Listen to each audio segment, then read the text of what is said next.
Oi, gente. Hoje o PodMed recebe o médico Dr. Diogo Gomes Pereira. Ele que é médico nutrólogo com formação pela Universidade Federal de Juiz de Fora, especialista em gestão hospitalar e com formação em nutrologia oncológica. A gente vai falar de nutrição, de suplementação, de saúde, de patologia clínica, de coisa boa, né, Rômulo? Com certeza. E antes do Dr. Diogo entrar nesse tema aí, falar sobre matar as curiosidades do povo em relação à nutrologia, você pode contar um pouquinho da sua trajetória? Como foi que você chegou na nutrologia e especificamente nessa parte de nutrologia oncológica? Perfeito. Bom, primeiro, obrigado pelo convite. Prazer demais estar aqui com vocês. Sou mineiro, de Juiz de Fora. Eu venho para Sorocaba por causa da minha esposa, que veio fazer residência no BOSS, e eu venho logo depois dela. E acabo indo para São Paulo, para o Hospital dos Servidores, fazer terapia intensiva. Durante essa graduação em terapia intensiva, eu tive acesso à nutrologia, a um módulo que chamava TNUT, Terapia Nutricional do Doente Crítico, e me encantei pela diferença que uma abordagem nutrológica pode fazer por um paciente crítico. Acabando a terapia intensiva, eu fui então para o GANEP, do GANEP eu fui para a Abram.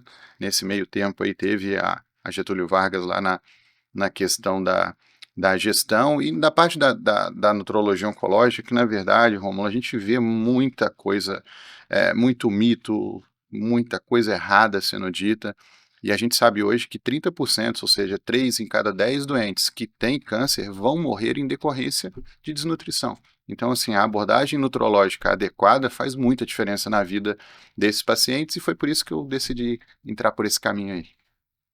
Legal. A gente também tem muitos mitos dentro dessa área, né, em relação à nutrição, principalmente no que é divulgado dentro da população. Sim, A gente tem a história, não pode comer carne, não sei o quê, sim. então tem muitas coisas que devem ser esclarecidas aí nesse meio tempo.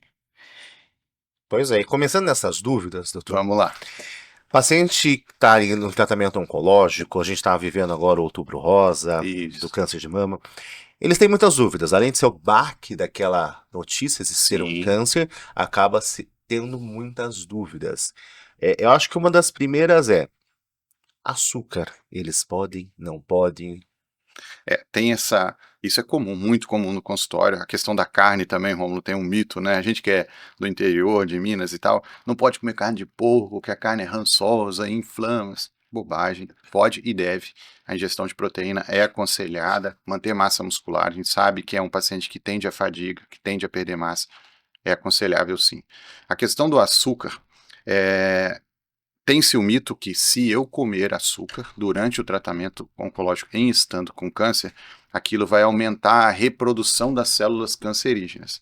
Isso não é verdade. As células cancerígenas elas são capazes de extrair energia de qualquer fonte. Então elas vão extrair energia, se eu não comer açúcar, do lipídio, vão extrair energia das proteínas. O que eu vou fazer limitando o acesso do paciente, porque aí quando não posso comer açúcar, não posso comer carboidrato. Aí sai o pão, o macarrão, o arroz, sai a fruta. Então, o paciente passa a ter uma dieta extremamente restritiva e começa a perder peso. Aí começa o risco da gente entrar naqueles 30% dos pacientes que vão evoluir mal por conta de desnutrição.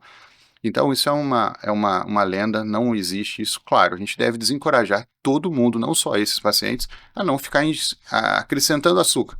Colocar açúcar no suco, colocar açúcar demais nos alimentos. Se acrescentar açúcar não é legal, mas comer carboidratos durante o tratamento oncológico definitivamente não faz mal. Não deve ser desaconselhado.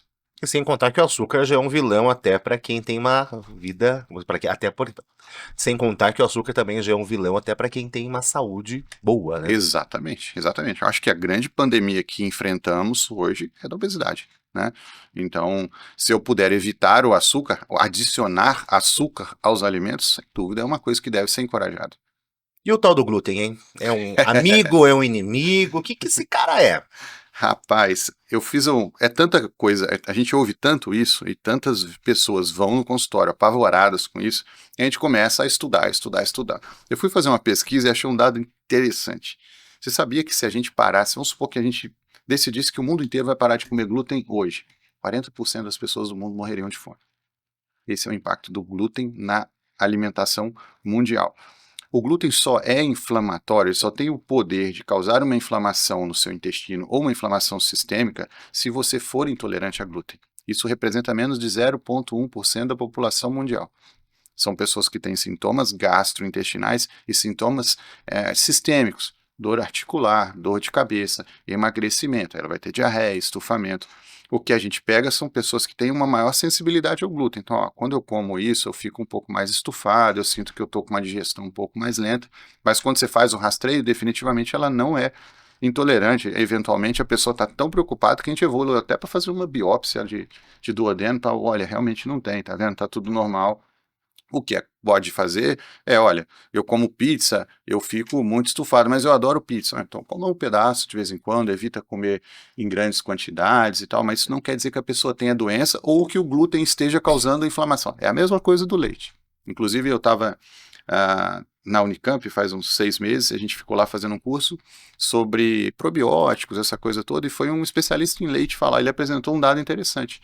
Pessoas que tomam leite com regularidade têm 30% menos de desenvolver obesidade, de chance de desenvolver obesidade ao longo da vida. Então, assim, a gente começa a restringir as coisas, as pessoas começam a ficar com pânico, que é isso que a gente gera nas redes sociais, que a gente vê nas redes sociais, e isso não impacta em nada na vida das pessoas. Pois é, moleque, como começou um pedaço, hein? É difícil. Mas a internet veicula muita informação, né? Então, Demais. assim, por exemplo, dieta de jejum intermitente, dieta paleolítica, dieta de carne. Eu já vi esses dias falando dieta de proteína estrita, pessoas comendo só carne. Sim. E falando do jejum intermitente, ele funciona, ele é aconselhado. Então, o que você pode falar aí para as pessoas que querem seguir uma dieta segura a respeito do jejum intermitente? Esse também é uma moda enorme. Eu brinco que todo mundo faz jejum intermitente, né? Das 11 da noite às 6 da manhã eu estou em jejum intermitente. Eu durmo e não como. E brinco também que jejum, só se for por motivo religioso, na quinta-feira eu faço jejum até meio-dia. Perfeito? Ou para fazer exame, ou para me preparar para uma cirurgia. Quando a gente compara estudos, meta-análises, estudos com evidências realmente robustas, e eu pego um paciente que, se meu intuito de fazer jejum é o emagrecimento, eu pego um paciente que fez uma dieta hipocalórica e treinou, e outro que fez jejum intermitente, ao final de 1 ano ou 2, os resultados são muito parecidos, praticamente iguais, sendo que esse paciente sofreu menos. No entanto, eu tenho menos impacto em massa muscular quando eu como regularmente. O paciente que faz grandes períodos em jejum tende a ter um catabolismo maior, ele tende a perder mais massa muscular. Eu não encorajo os meus pacientes a fazer jejum intermitente. Tem gente que gosta, tem gente que se sente muito bem. Eu brinco que cada indivíduo é um microcosmos, né? O que funciona para ele pode não funcionar para mim. Mas para a população em geral, eu não encorajo que façam jejum intermitente. Isso eu já vi estudo, por exemplo, para tratamento oncológico.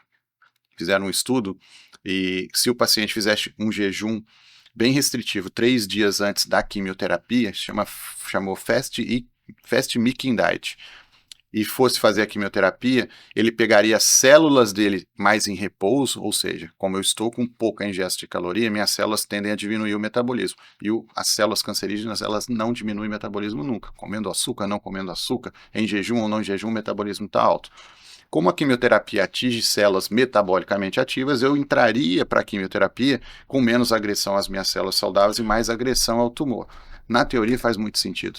O problema é que você começa a ver depois de um período avançado, e o paciente repete a quimioterapia, às vezes semanal, às vezes quinzenal, o paciente começa a entrar em desnutrição. E a taxa de mortalidade aumentou lá na frente. Então, na medicina, eventualmente, você sabe, né, Rômulo, a teoria é uma coisa e o que a gente vai observar lá na frente é outra. Então, eu não encorajo os pacientes. Tem paciente que gosta, tem amigos que fazem, mas eu nunca fiz e não encorajo meus pacientes a fazer. O ideal é fazer uma dieta e fazer atividade física, que Isso. seria o mais prudente, né? Eu isso. acho que aumentar a taxa metabólica É e isso. ajustar É isso. a ingesta calórica vai ser o resultado Que final. sempre vai dar certo. Sempre vai funcionar. E tem muita gente que busca um suplemento ideal, alguma coisa. Tem alguma coisa no mercado, digamos assim, em termos de suplementação? Para emagrecimento, Que olha, isso é cíclico, né? Vai mudando, mudando. Hoje o famoso aí, era o picolinato. Tava brincando aqui agora sobre o suco, né? Que o Morozil, há um tempinho atrás, foram várias pessoas comprei esse aqui, o Morozil. Aí vai o nutrólogo estudar de onde vem esse trem, né? Morozil vem das laranjas de Moro, que é numa região lá da Europa, eu comecei a brincar com os pacientes. O Morosil funciona, mas você tem que colher a laranja, o pé tem que ficar uns 10 quilômetros da sua casa. Aí você vai lá, colhe a laranja, volta e faz o suco. A caminhada vai te emagrecer. O Morosil não tem nenhum efeito. Então, não existe no mercado nenhum suplemento que tire a vontade de comer doce, que é uma coisa também que todo mundo quer. Que tire, que gere mais saciedade. Então, assim, alguns suplementos de fibra, por exemplo, psyllium, alguma coisa assim, eles aumentam a saciedade por aumentar o volume gástrico e etc. Mas um suplemento mágico que eu vou tomar isso aqui, vou emagrecer, esse ainda não inventaram. É engraçado que como na internet tudo é moda, né? Teve Sim. uma época que foi a chia. Exatamente. E as pessoas esquecem que a chia era utilizada por agricultores lá na região do México e tal, antes do trabalho, né? Então, assim, ingeriam em jejum de manhã cedo, mas aquilo ali tinha uma quantidade de caloria muito Exato. grande também, né? Isso é um outro ponto que eu sempre falo com as pessoas. Entenda que de todos as oleaginosas, todos os grãos, daquilo ali vai brotar uma árvore. Uma vida extremamente complexa. Entenda que a quantidade de energia armazenada num pequeno grão, no amendoim, numa castanha, é gigantesca. Então você pega aí 50 gramas de amêndoa, tem 300 e tantas, 400 calorias. Então a pessoa fala, não, Diogo, à tarde eu só como umas amendoins. Sim. Falei, olha, um tantinho assim de amendoim que não tampa o buraco da sua mão, dá umas 6 fatias de pão de forma. Acho que não, a boa ideia é você ficar comendo essas oleaginosas com o intuito de emagrecer. Elas são extremamente calóricas. É a chia. É uma sementinha, mas você come um montinho, coloca aquilo numa prensa e veja o tanto de óleo que vai sair dali. E como tem essa questão de muito modismo, as pessoas elas tendem a exagerar, né? Sim. Isso aqui é bom, então assim, em vez de eu comer uma sementinha, Exatamente. eu como uma porção inteira. Exato. Ele troca o lanchinho da tarde por um punhado. E para gerar saciedade comendo amêndoa Achando que vai fazer, digamos assim, o bem, que tá fazendo bem, na realidade tá aumentando a ingesta calórica e muito, e aí depois ele culpa quem? Exatamente. O carboidrato. Tadinho do carboidrato. E em relação a atividade física, paciente com câncer, você recomenda? Em qual fase, digamos assim, é recomendado fazer atividade física? Em todas as fases. Pré-químio, durante a químio e pós-químio. Quando a gente pega o paciente fazendo quimioterapia, eu falo, câncer de mama hoje infelizmente, aumenta muito a incidência. A gente consegue fazer diagnóstico mais precoce, mais preciso, o tratamento melhorou muito, a taxa de sobrevida é muito melhor, mas aí eu falo sempre com os pacientes, atividade física é fundamental, porque é como se a nossa massa muscular, se o nosso tônus muscular fosse o nosso escudo. Durante a quimioterapia, o paciente que treina tem muito menos efeito colateral que o outro paciente que não está treinando. Então a gente deve estimular. É claro, a gente sabe que a quimioterapia gera períodos de fadiga, e isso não é uma fraqueza, isso não é frescura. Fadiga é uma patologia que acontece durante a quimioterapia. E a gente tem que respeitar isso. Então eu falo com os pacientes, você vai ter períodos de descanso. Aquele dia não é para você ir treinar, é para você ficar em casa, liga lá a sua televisão, dá uma descansada. 2 dias depois você vai estar melhor. Vai para academia, faz um treino. 10 minutos já fazem diferença. Quando você vai estudar o impacto na mortalidade com o paciente que treina e do que não treina, fica tão absurdo que você não consegue nem fazer um estudo com relação a isso. A gente faz até um paralelo a isso, né? Atividade física, ganho de massa muscular com pacientes que ficam muito tempo internados dentro da UTI. Então, assim, a gente estimula que seja feita atividade física até para perder a massa magra e o paciente conseguir sair daquele estado. Aquele neurocrítico, né? Sim. Que sai o paciente totalmente caquético. E é engraçado que eu vi tem um estudo mostrando que o paciente que desnutre durante a internação, na UTI, por exemplo, aqueles pacientes que saem totalmente sem massa muscular, ele tem quase 50% a chance a mais de morrer nos primeiros 2 anos após a internação, com relação ao paciente que foi bem nutrido durante a internação. Fazendo um outro paralelo, a gente pode falar da sarcopenia do idoso, né? Justamente isso, que é a infiltração ali de tecido gorduroso no meio da massa muscular, o que acontece com todo, digamos, no processo de envelhecimento, e as pessoas que fazem atividade física reduzem essa questão. Exatamente. Amanhã, inclusive, eu vou dar uma aula na Unip, aqui em Sorocaba, sobre síndrome da fragilidade no idoso, e fala muito sobre sarcopenia, né? Eu até estava conversando com alguns colegas e falando assim, quando a gente começa a envelhecer, filosoficamente, quando você nasce, eu nasci e estou envelhecendo todo dia, até o dia que a gente vai partir. Fisiologicamente, o que é mais interessante é notar que a partir dos 30 anos de idade, homens e mulheres vão perder em torno de 1% da massa muscular por ano. É impossível frear esse processo e falar assim, eu vou parar esse processo. Não vai.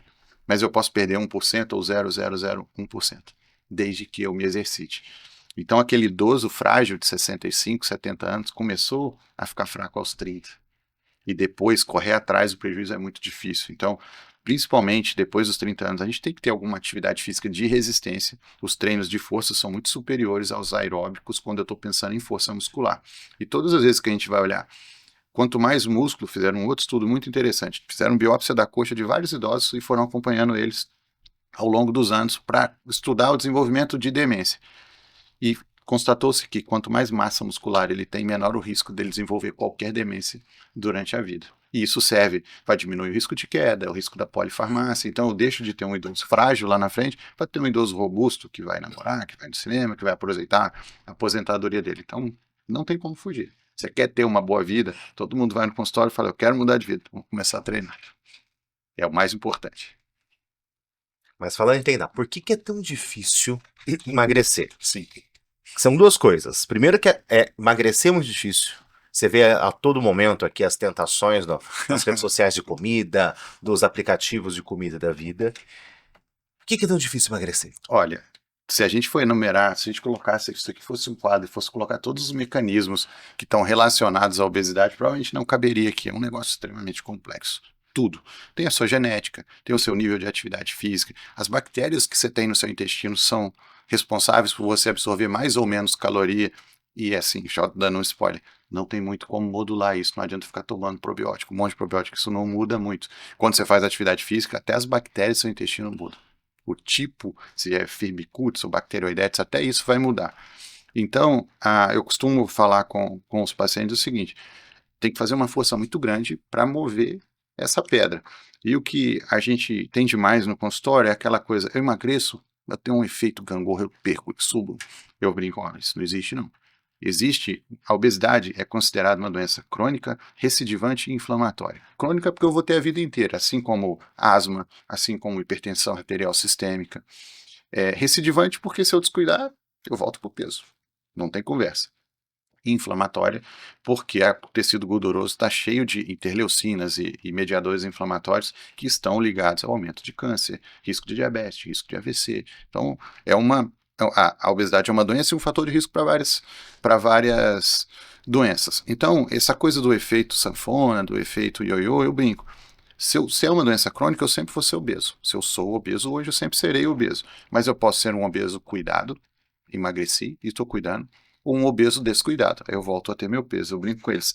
Emagreceu 30 quilos, tem um espelhinho aqui retrovisor, fica olhando para trás. Você está lá atrás com 30 quilos a mais. De vez em quando você dá uma olhada e dá uma corridinha. Fala, não vou não. Para lá não vou voltar. Porque se você descuidar, ele te incorpora de novo. Então, é uma luta constante. Não adianta a gente achar que vai fazer uma cirurgia bariátrica e acabou o meu problema, ou que eu vou usar uma canetinha por 6 meses, 1 ano e acabou o meu problema. Não. A bariátrica é importante, as canetas são muito importantes também, mas a gente tem que entender que essa é uma batalha para a vida. Ela não termina em 6 meses ou 1 ano.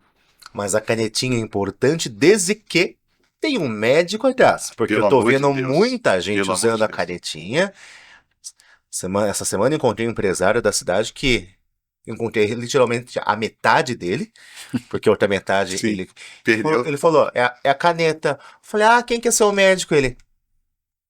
Eu olhei, eu falei, que perigo. Que perigo. É verdade. Então, assim, as canetas são ótimas, elas são seguras, cada dia que passa tem mais estudo recomendando. Ontem, por exemplo, o Ribelsus, que é a semaglutida em comprimido, foi aconselhado o uso para doentes com alto risco de doença cardiovascular. Então, veja, ela age em outros meios. Voltando ao paciente oncológico, já tem estudos mostrando que o paciente que terminou o tratamento oncológico e começou o uso da semaglutida, que é uma das canetas, Ozempic, Wegovy, ele tem uma diminuição da taxa de mortalidade por qualquer causa nos próximos 10 anos. Provavelmente porque aquele paciente que usa caneta, ele também come melhor, ele também treina melhor. Então, é todo um complexo. Não dá para a gente isolar e colocar só na conta dela, mas ela também. Agora, usar sem acompanhamento médico é um perigo. Não é todo paciente que pode usar. A gente tem que ter uma noção, perder peso muito depressa não é saudável. você perde peso muito depressa, vai fazer pedra na vesícula, risco de desnutrição. A gente pega pacientes desnutridos hoje no consultório porque estavam usando a caneta desse jeito que você falou. Ó, eu vi aí, comprei e estou usando. Aí você olha para o paciente e fala, meu Deus, ele perdeu gordura, ele perdeu músculo, ele perdeu saúde. Aí a gente passa a começar a correr atrás e eventualmente isso gera um distúrbio de imagem muito grande. A gente tem muita gente hoje com essa massificação do corpo perfeito na internet, né, as influenciadoras e tal.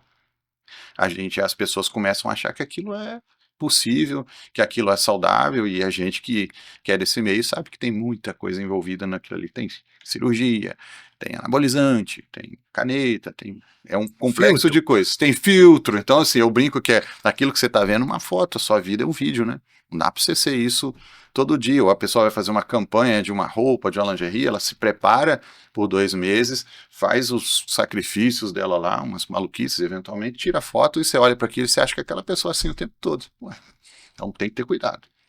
E existem alimentos inflamatórios mesmo? Não. Não? Não existem alimentos inflamatórios. O que a gente tem que entender é sedentarismo, altamente inflamatório. Aumenta a produção de citocinas e interleucinas inflamatórias. Obesidade é absurdamente inflamatória. Se eu pegar a composição corporal de um paciente que treina de um paciente que não treina, vai ser completamente diferente. O que treina tem mais massa muscular e menos gordura. Então, ele tem menos tecido pró-inflamatório e mais tecido anti-inflamatório ou protetor, que são seus músculos. O paciente que não treina e está procurando soluções fáceis, que normalmente esse cara, esse negócio é inflamatório, não vou comer. Ele não está treinando, tem pouco músculo e tem uma quantidade excessiva de gordura. Ou seja, o organismo dele está inflamado pelo excesso de tecido adiposo, não pelo que ele está comendo. Claro, o cara come embutido todo dia. Está provado, comer embutido todo dia, o risco de você ter um câncer de intestino aumenta demais. Mas não quer que ele seja inflamatório, é que a exposição está demais. Eu brinco que o eventual não faz mal. Agora, você começar a comer todo dia, comer um chocolatinho no sábado, adoro chocolate. Como que eu faço para perder a vontade de comer esse doce? Como doce, mas coma com moderação. Adoro chocolate, legal. Estabeleça um dia que você pode ir no shopping ou na loja que você gosta de comprar o chocolate mais gostoso que você vê, vai lá, compra e come. Agora, comer um pedacinho depois do almoço segunda, um pedacinho terça, quarta eu vou comer porque eu estava meio de banzo. Na quinta, na sexta, a pessoa come todo dia. Aí já não é mais eventual, virou rotina. Não vai ser legal esse negócio para o seu corpo, não. Mas a gente colocar a culpa em alimento, a gente viu isso muito já ao longo. O leite era bonzinho, agora é ruim. O ovo já foi bom e ruim, isso muda quase que semanalmente, né? O tomate, nossa, na época do que bombou aí o licopeno, do câncer de próstata, pessoas comiam toneladas de tomate achando que fazia diferença. Aí veio a cúrcuma, aí vira uma loucura achando que é um alimento anti-inflamatório. Inclusive, citei a cúrcuma, né? A cúrcuma realmente, se você faz estudos de corte, estudos interessantes, ela tem um potencial anti-inflamatório, ela tem um potencial analgésico. Tem estudos interessantes com a cúrcuma diminuindo pólipos intestinais. Legal. O problema é que está todo mundo tomando cúrcuma. Então eu pego o paciente no consultório, o cara está com dor porque ele está fazendo quimioterapia e está tomando cúrcuma. A cúrcuma interfere em quimioterapia. O paciente que está fazendo quimioterapia não deve tomar cúrcuma, porque ela vai competir com os sítios hepáticos de absorção do quimioterápico. Então, assim, com essa ideia de ser anti-inflamatório, você atrapalha a absorção.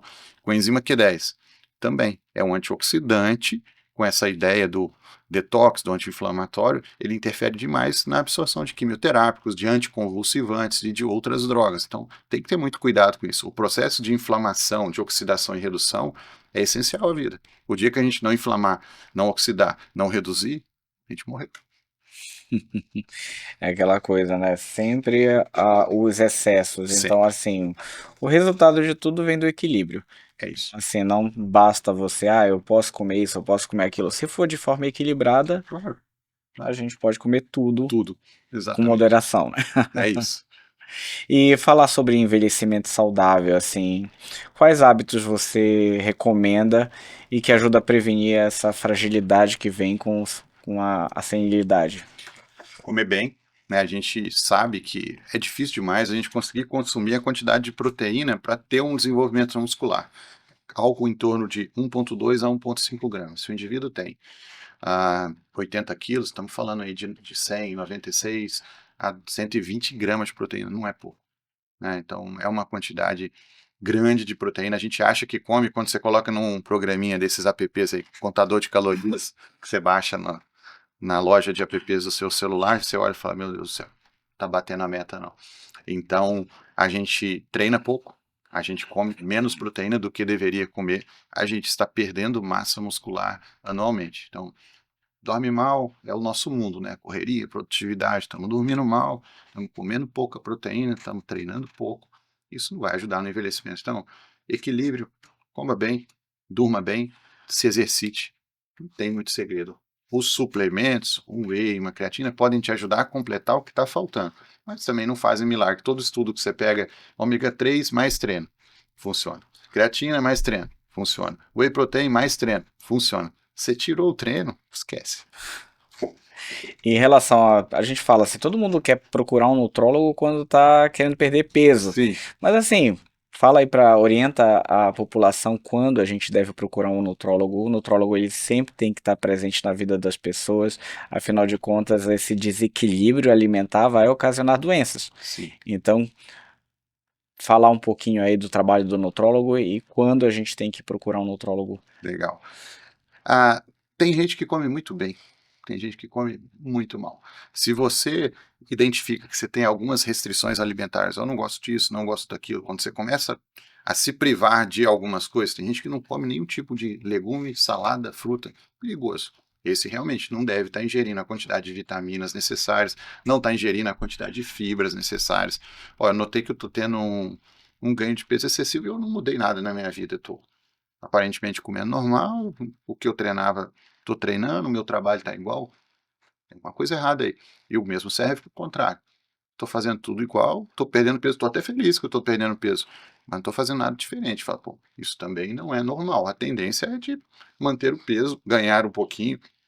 Agora, ganhar muito ou perder muito no curto período de tempo sem estar querendo ou provocando isso, eu acho que chama atenção.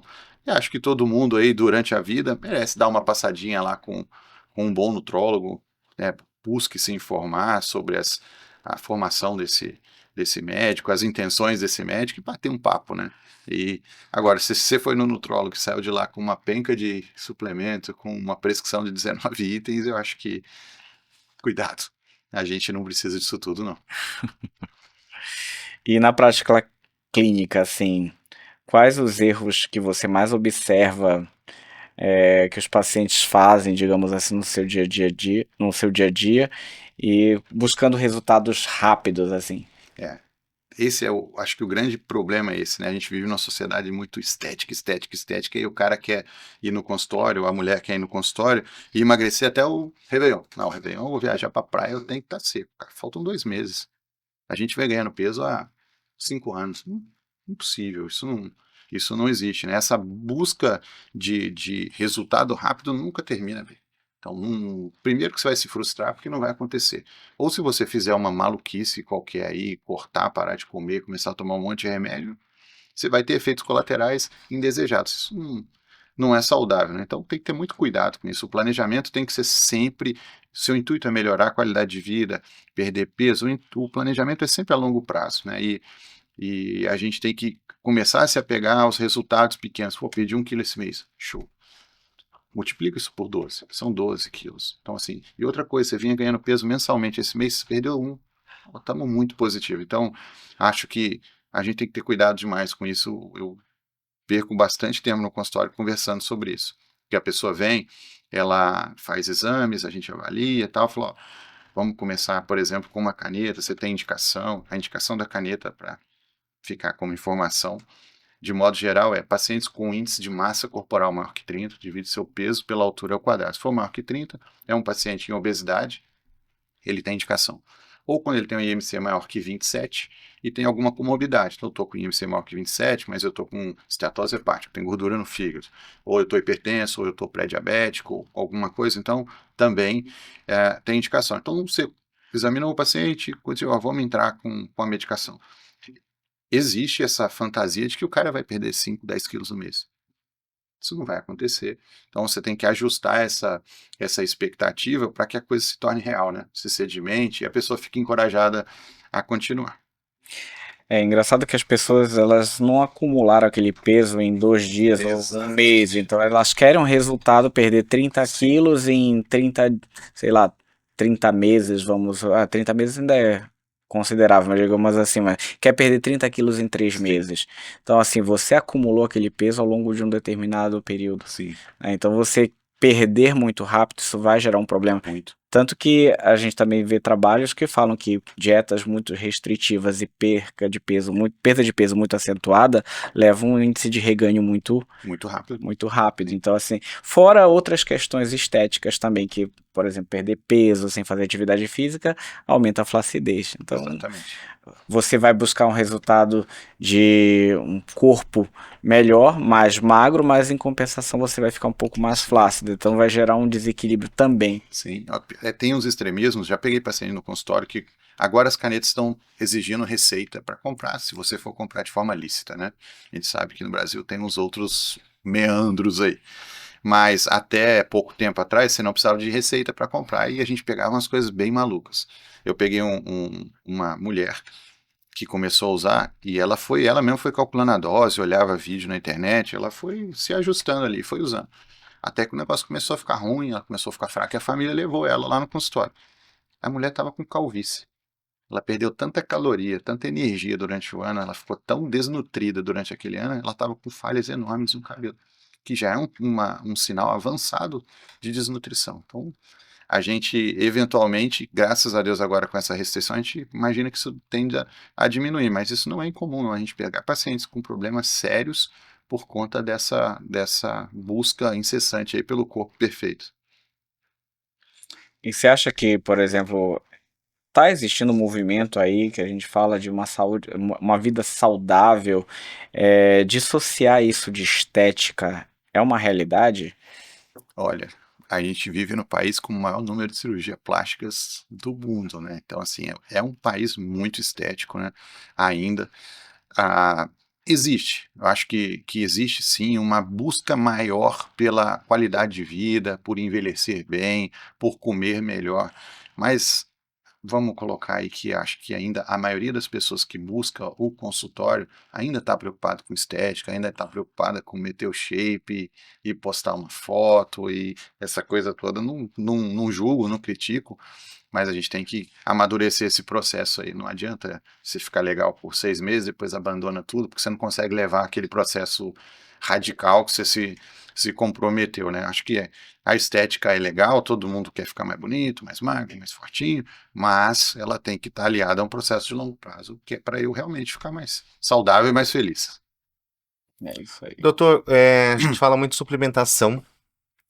Só que a hora que eu entro numa loja de suplemento, eu não sei o que comprar. Sim. Porque tem 50 mil opções naquela prateleira. E daí sempre, se for numa loja de suplemento, dessas lojas de grandes, que geralmente é um cara, uma moça, musa ou Sim. muso fitness, Sim, que vai oferecer o que funciona pra ele. sim, E lembrando que um corpo não é igual ao outro. exatamente. O que tomar? Qual suplemento tomar? E daí já vem aquela coisa, que marca? O que fazer? Marca é um negócio bem complexo. A gente tem que ficar atento. Todo ano tem algumas pesquisas sérias sobre marcas e eu costumo ir anotando lá. Falar, ó, essa aqui não dá, essa não dá. Então eu vou meio que selecionando. Eu, Diogo, tomo whey protein e creatina. Esses são meus suplementos e mais nada. Só isso, tá? E o seu suplemento, se for necessário, primeiro discuta lá com o seu nutrólogo, discuta com a sua nutricionista. Qual que é o seu nível de treinamento? O que que você faz? Ó, eu sou um corredor, eu adoro correr na rua, o meu objetivo é correr a São Silvestre, depois quero correr uma meia maratona e no final do ano que vem eu vou correr uma maratona. Para você, é muito mais interessante investir em carboidrato, gel de carboidrato, creatina. Pode não ser tão proveitosa quanto para o praticante de musculação. Por exemplo, a creatina é um suplemento indicado para exercício de curta duração e alta potência, o cara que vai levantar peso. Para o corredor, o endurance, o nadador que vai fazer uma travessia, o ciclista que pedala 100 km, é muito mais interessante ele investir em carboidrato, que é o substrato energético que ele precisa para fazer a atividade dele. Então, você tem que adequar os suplementos que você usa à atividade que você faz. O que você faz? Eu faço musculação. Para musculação, Adequar a ingesta de proteína com whey protein e usar a creatina é legal. Aumenta a potência, a minha capacidade de formar massa muscular. Show. Não, sou um corredor. Olha, vamos pensar em ter uma ingesta adequada de carboidrato, talvez pensar em uma creatina e fica por aí. Mas tudo tem que ser pensado com o que essa pessoa faz. Então é o que você falou, o que é bom para mim não é bom para ele, não é bom para o outro. E as lojas são tentadoras, né? Porque você vê aquele cara com aquele corpão, aquela mulher com aquele corpão, falou, é isso que eu quero. O que você está tomando? Ah, isso aqui, dá esse negócio aí. E não vai rolar. Então, assim, a nível de evidência científica, a gente tem muito pouca coisa que realmente vale a pena você investir o seu dinheiro. É muito dinheiro jogado fora. É muita grana para pouco corpo, hein? É muita grana para pouco resultado. E de tantas dietas, tem 50 mil dietas. Se eu abrir aqui o celular, eu vou arrumar 50 mil dietas, Sim. low carb, Patagora. É muito nome, muita Sim. dieta. Alguma funciona? Funciona. Você faz uma dieta hipocalórica, comer menos calorias. Essa funciona. As outras, cara, assim, há pouco tempo foi a dieta paleolítica. Eu fico imaginando, né? O cara fala, eu só vou comer carne crua. Comer carne crua é um negócio complicado, né? Mas vou comer carne crua, alimento cru e tal, e isso vai funcionar. Olha, primeiro que na época paleolítica os homens e mulheres viviam 40 anos. Já começou a me assustar esse negócio aí. Né? Segundo, que você não pode pegar um negocinho e fazer só um pedacinho, não. Vamos fazer tudo certinho. Você sai de sua casa, pega um arco e flecha, bota suas costas, acha o meio do mato, entra lá para dentro, mata uma capivara, um javali, torce pro Ibama não te pegar, que talvez ele não entenda o seu hábito alimentar. Se ele te pegar, você vai ter um problema. Depois você sai do meio do mato, acha um repolho, leva para sua casa, parte tudo, limpa, destrincha e come cru. É provável que você tenha um emagrecimento ou tenha um corpo que você está buscando. Agora, só achar que você vai lá no supermercado, comprar na bandejinha um negócio, chegar na sua casa e tentar comer cru, isso vai mudar a sua vida? Vai lá no consultório, a moça fala assim, agora eu estou fazendo tudo com banho. O que você acha? Você deve estar comendo caloria pra caramba. Meu avô fazia isso, morreu com 96 anos. Falei, tá. Seu avô acordava às 4 da manhã, tirava ele mesmo o leite. Trabalhava na roça, quando era 10h30 da manhã ele almoçava. Voltava para a roça, trabalhava, ali para as 4 horas ele voltava para casa, tomava um banho, ficava um pouquinho, 5 horas, jantava, dormia. Você tem feito tudo isso? Ah, não, doutor. Falei, então, como é que você acha que pegar um pedacinho da dieta do seu avô vai funcionar na sua vida? São outros tempos. Seu avô não tinha celular para estressar a vida dele, não estava preocupado com esse monte de coisa que a gente está preocupado hoje. Então, as pessoas tentam transbordar um pedacinho da vida de outra pessoa para a vida dela, assim, eu vou fazer esse negócio aqui que vai funcionar. Faz o negócio todo.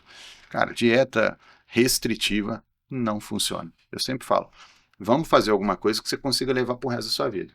Eu quero parar de comer chocolate, cara. Você gosta de chocolate? Eu adoro chocolate, então não vai dar certo. Você não vai fazer isso pro resto da sua vida. Então você fica se privando, daqui a 3 meses você vai ter um surto e vai comer 3 caixas de bombom. Então vamos encaixar tudo aí pro negócio ficar bonitinho. Todo mundo quando fala em dieta, a gente sempre pensa em dieta para emagrecer, né? Sim. Mas essas dietas, digamos assim, para atletas que querem ganhar peso, por exemplo, agora o que tá muito em assunto aí foi o Mr. Olímpia, o Ramondino Sim. venceu aí, Sim. gigante, e ele tinha um determinado shape Sim. quando ele morava no Acre e só comia arroz e uva. Arroz e uva. Então assim, a gente vê como uma dieta balanceada, uma dieta direcionada muda a vida de um atleta. Muda. Assim, mais uma vez, depende muito do esporte que aquela pessoa pratica. No caso dos atletas de halterofilismo, né, de fisiculturismo, aqui só uma ressalva, né, a gente fica muito triste em ver ontem, não sei se vocês viram, mais um atleta de 40 anos faleceu aqui no Brasil. Toda semana a gente tem visto isso. Então, e são atletas jovens morrendo por doenças cardiovasculares. São por princípio científico de plausibilidade, eu não preciso nem fazer um estudo científico para entender que o uso indiscriminado de esteroides anabolizantes vai levar o paciente a falecer por doenças cardiovasculares. Então, a primeira coisa, a gente tem que sempre fazer essa propaganda, que infelizmente o uso tá demais, isso é um risco, as pessoas estão morrendo por causa disso, e vale a pena você investir a sua vida inteira para ter um shape e morrer tão jovem. Então, assim, é um risco. Mas, voltando ao tema da alimentação, a gente lembra também das Olimpíadas que o Phelps ganhou tudo, e o pessoal ficou chocado porque ele falou que comia 12 mil calorias por dia. Mas olha o nível a intensidade do treino que aquele rapaz fazia durante aquela época. Se ele comer 12 mil calorias hoje, ele vai ficar obeso. Mas naquela época ele tinha um gasto metabólico tão grande que ele tinha que comer. Eventualmente essas pessoas têm dificuldade em comer tudo que elas precisam, porque é tanta quantidade, o cara não está comendo 12 calorias em sorvete, não. Ele está comendo arroz, ele está comendo macarrão, ele está comendo comida boa, carboidrato bom, proteína magra. Então, assim, eles têm uma rotina de treinos extensa e um ajuste alimentar grande. Eles usam suplementos, porque, óbvio, estamos falando de uma pessoa que tem um gasto energético monstruoso, que precisa de uma quantidade de proteínas muito maior que uma pessoa normal. Mas pessoas normais também, quando você ajusta a alimentação e dá uma tirada ali nas tranqueiras, diminui a gordura, coloca a pessoa para consumir a quantidade adequada de proteína, de carboidrato, você vê uma mudança drástica no corpo. Que maravilha, gente. Como é que é difícil emagrecer? É muito difícil. Ganhar peso também é muito difícil, que as pessoas vão, no consultório aparece pessoas que querem emagrecer e aparece pessoas que se acham magras e querem ganhar massa muscular. Também é muito difícil, porque depende, mais uma vez, taxa metabólica, genética e toda uma programação celular que aquela pessoa tem. Ganhar peso de forma saudável não é fácil. Trabalhar com nutrologia eu acho muito complexo porque você vai interferir diretamente em hábitos que estão enraizados na vida dos pacientes. É Exato. uma questão cultural muitas Exato. das vezes. Então, você vai. Por exemplo, trabalhar com diabético é complicado. Muito difícil. Porque você vai mexer diretamente ali onde está mais exuberante, digamos assim, os erros alimentares que essa E população assim, é comete. hedônico, né? Comer é um prazer. Né? E de repente a pessoa descobre o diabetes e começa a falar para ela, você não pode isso, não pode aquilo, não pode comer doce, tem que cuidar com arroz, cuidado com macarrão. É muito difícil mexer com isso. Então, assim, a gente tem que tem que ter muita empatia, né? Olhar para o outro e falar, cara, não tá fácil a vida dele, não. Vamos tentar dar uma ajustada aí, vamos dar uma negociada. Não dá para você ser restrito, estrito, porque a gente também não consegue. Eu também não conseguiria se eu tivesse no lugar dele, assim, nunca comer um docinho, nunca poder tomar um vinhozinho, uma cervejinha. É difícil. Então você tem que começar a negociar e falar, ó, se você for fazer isso, dá uma treinadinha antes, ou aumenta a ingesta de água aqui, faz. Então a gente vai negociando de forma que a coisa fique sustentável, porque senão é muito difícil. Se você for um cara muito, muito radical, E falando nessa população oncológica, que digamos assim, você mais trabalha, é bem complicado, né? Porque você oferecer uma dieta, fazer com que o paciente não perca peso sim, numa doença que normalmente você vai perder peso, você vai perder massa muscular, que o tratamento envolve também, às vezes, muitos efeitos colaterais, náusea, perda de apetite. Então, assim, oferecer uma dieta adequada, balanceada, com um número de calorias adequados para aquele paciente é uma coisa muito complexa. é um desafio, né? Porque além de tudo, a gente sabe que algumas quimioterapias alteram muito o paladar do paciente, né? A sensibilidade da boca, a forma como o alimento toca a sua boca faz muita diferença. Então, a radioterapia, a gente tem alguns problemas com isso. Então, a gente tem que estar o tempo todo ouvindo o paciente. Eventualmente, chega no consultório e fala, olha, eu adoro carne, esse mês não tá indo, Joe. Não consigo sentir o cheiro. Aí a gente sabe, peraí, vamos fazer isso. De repente vamos tomar um whey esse mês. Quando ele falta, normalmente eu vejo os pacientes mensalmente. Os pacientes oncológicos eu acompanho mês a mês, pelo menos até acabar o tratamento. Depois a gente dá uma espaçada. E a gente vai trocando ideia e a gente vai ajustando. Queria deixar um recado para as famílias que estão com o paciente com doenças crônicas, né? Com câncer, com DPOC, com insuficiência cardíaca, com doenças, síndromes demenciais. Acho que é muito importante. A gente tem na nossa cabeça que o desnutrido é aquele paciente caquético, né? Aquele que você está vendo pele e osso. E não é isso, gente. Pega um paciente que começou o tratamento por uma doença crônica, qualquer uma dessas que a gente disse, a gente falou que perdeu mais que 10% do peso em um mês, ou perdeu mais do que 15% do peso em 6 meses, por mais que o paciente tenha 100 quilos, caiu para 90 em um mês, ele tem altíssimo risco nutricional. Eu não posso esperar esse paciente ficar caquético para eu começar a tratar. Esse paciente está se desnutrindo, está deteriorando na nossa frente. Procure ajuda. Então, eventualmente, o paciente não vai conseguir comer mesmo. Está com dificuldade de deglutição, não está com aceitação, está com muita náusea, está com muito vômito. A gente tem que pensar em teorias alternativas. Dieta interal, por sonda, gastrostomia, se for um tumor de cabeça e pescoço, que naquele momento ele está sofrendo com radiação, alguma coisa, ele não vai conseguir comer, faça uma gastrostomia, quando ele voltar a comer, eu tiro. dieta parenteral, tá com muita diarreia, tá com muita náusea, não tô conseguindo usar o trato digestivo, vamos partir para uma dieta parenteral. O que a gente tem que lutar sempre é contra a desnutrição. A gente não pode ver o paciente deteriorar e ficar perdendo peso, perder massa muscular e achar, não, ele é gordinho, ele pode perder 10 quilos. Não pode.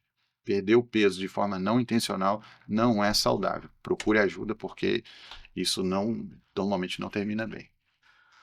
Diogo, qual que é a diferença de um nutricionista para um nutrólogo? Que as pessoas confundem que o nome é parecido, né? É parecido. E confundem mesmo, assim. Até as pessoas vão no consultório e falam, nunca fui no nutrólogo. É legal, vou explicar.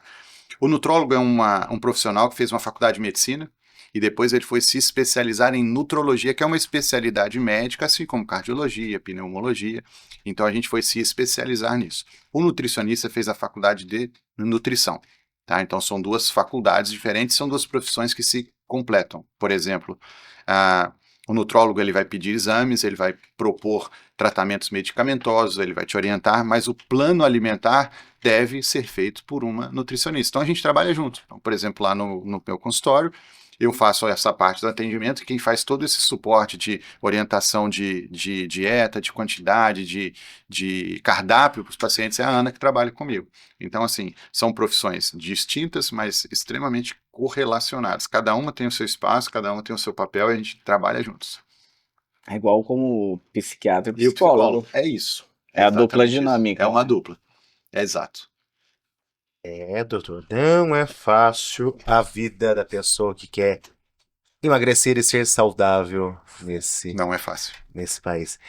Antes da gente encerrar, só veio uma coisa aqui na cabeça. A nutrição, ela está no SUS também?